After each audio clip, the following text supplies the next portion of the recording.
evening. We start tonight with closing arguments in a murder case that rocked a community. Thank you for joining us. I'm Christine Pitawanich. For weeks, crews searched the woods near Mount Hood for Susan Lane Fournier and her 2 dogs. Then, sheriff's deputies arrested her estranged husband for her murder. Catherine Cook was in court today where both sides rested their case. Catherine. Christine, Michael Fournier did not testify on his own behalf. He was married to Susan for 12 years, but that marriage was ending. And prosecutors argue her murder was tied to that fact. Miss Lane was this close to getting away from the very thing that killed her. In Clackamas County Court Wednesday, the state presented closing arguments in the case of accused murderer Michael Fournier. Deputies say his estranged wife, Susan Lane Fournier, was found dead in Welches near Highway 26. She'd been shot 3 times. Her 2 dogs also killed. It happened November 22, 2024, just weeks after Lane signed divorce papers. And you heard from the defendant in one of the statements where he talks about she was preparing a coup. In essence, he knew that she was done with him. Wonder why? The state described Fournier as methodical and malicious. Days before the murder, they say he purchased 24-inch zip ties from a hardware store, some of which were found on the dogs' bodies. And his explanation for purchasing these specific zip ties was that Miss Lane wanted to fix the fence. In their closing arguments, the defense criticized the state's case, suggesting it was based on investigators' pre-existing belief of Fournier's guilt, pointing to how detectives interrogated him. He says, "Is it fair to say you loved her but didn't like the person she's becoming?" These are not quotes from Mr. Fournier. These are quotes from the detective in this case. Because they had an endpoint. They were trying to show evidence of Mr. Fournier's guilt.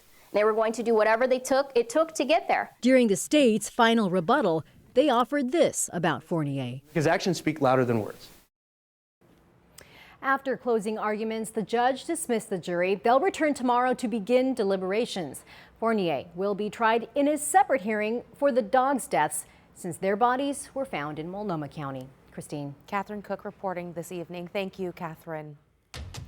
After days of emotional and conflicting testimony, a federal judge must now decide whether officers can use tear gas outside Portland's ICE facility. The ruling could shape how protests are handled outside the building moving forward. Investigative reporter Kyla Boshi has been tracking the case from the start. For the first time, we're seeing body cam footage and hearing from the federal officers protecting Portland's ICE building through videotape depositions, their faces obscured by the court for safety reasons. Lawyers representing protesters argue the federal agents used excessive force, violating protesters' protected speech. They point to January 19th, when officers appeared to violate their own policies by pepper spraying nonviolent protesters outside the facility. Did you see anybody engage in violence in this video? I did not see any violence in this video. Did you see protesters engaged in passive resistance in this feed? Yes. And would that include the protesters you sprayed with pepper spray? Yes. Protesters' attorneys also questioned federal officers about their training. Can you recall, in general, the type of training you received with respect to First Amendment rights of protesters? No. Judge Michael Simon has already temporarily limited the use of chemical munitions by federal officers at the ICE facility. Now, protesters, including Jack Dickinson, also known as the Portland Chicken, are asking him to extend those restrictions by issuing a preliminary injunction. I just fundamentally refuse to believe that the only way you can keep a building like that operational is to gas a city over and over again. Lawyers for the Department of Homeland Security argue officers are protecting the building, and sometimes the use of force was necessary.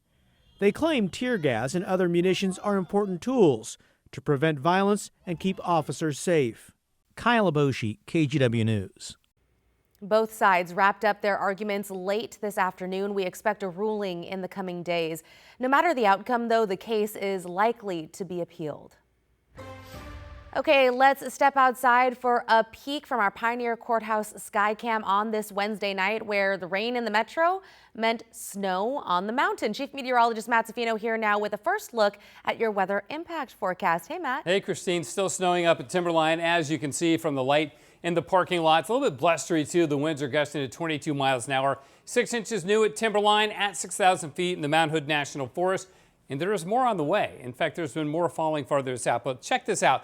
This is the historical snowpack at Timberline on the 1st of March, going all the way back to 1975 to present. See this line right here? That's the average. This is where we are right now, well below the average, but we're better off than we were a month ago. February 1st, we had 38 inches. Now we're up to 65. Same story at Mount Hood Meadows, 38 inches. Now we're at 55. And White Pass has picked up ground. Rainier has picked up snowpack, but actually lost a little bit in terms of the percent of average, because the averages go up through February and actually through March and into April. But hey, we're doing better than we were a month ago. Now we get showers overnight, more snow in the Cascades tonight and tomorrow, and then lower snow levels next week. In fact, next week looks promising for some heavier Cascade snow. We'll show you how much in a bit, Christine. Okay, sounds good. Thanks, Matt. To some shocking video now. Take a look at your screen. A traffic cam in Cowlitz County captured the moment a car slid down I-5. You can see it here on its roof in the wrong lane. This happened yesterday before 11 a.m. Washington State Patrol says a 20-year-old driver was running from police before hitting the barrier and flipping into oncoming traffic.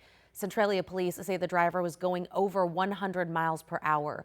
4 people were taken to the hospital, including a toddler who was in the car but not buckled into a car seat. Teachers at a Vancouver high school walked out today, citing safety concerns. They say the school and district have not done enough when it comes to a threatening social media account. Alma McCarty has the story. The principal here at Fort Vancouver High School called Wednesday a unique school day. After several educators called out, subs were called in, and some students spent time in the school's auditorium. For me, as a parent, I would base it off of the teachers and staff. If they don't feel safe and they're saying on behalf of our kiddos that they don't feel safe, then it's a non-negotiable. That's why Heather Summerlin says she told her freshman daughter Sophia to head home after learning that a large number of staff members had called out. Some classes, school leaders say, were then combined in larger areas while they waited for the substitutes to arrive. All this after posts circulated online, messages about and altered images of some Fort Vancouver High staff. Making AI videos of different people, different teachers or staff fighting each other, and with things like that. Yeah, just very off color. The social media account is crazy. These poor teachers, they go through all this just to be nice to these students, and this happens to them for no reason. KGW was unable to review the account independently since, as of Wednesday afternoon, it appears to have been deleted. According to the Columbian, the page showed Fort teachers inserted into videos, some with political or sexual references. It's really scary having to be a teacher and go through that. I don't think I could imagine it, to be honest. Vancouver Public Schools sent a message to families Tuesday saying they've become aware of the account, along with comments referencing a school assembly that they've since postponed.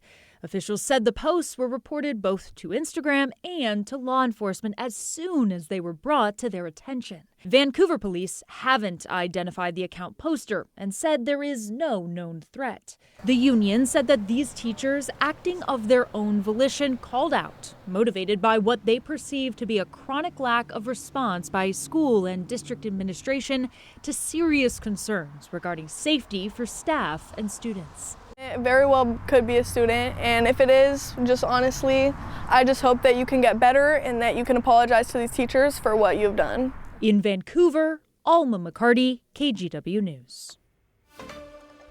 Oregon is one step closer to providing hundreds of millions of dollars for Moda Center improvements.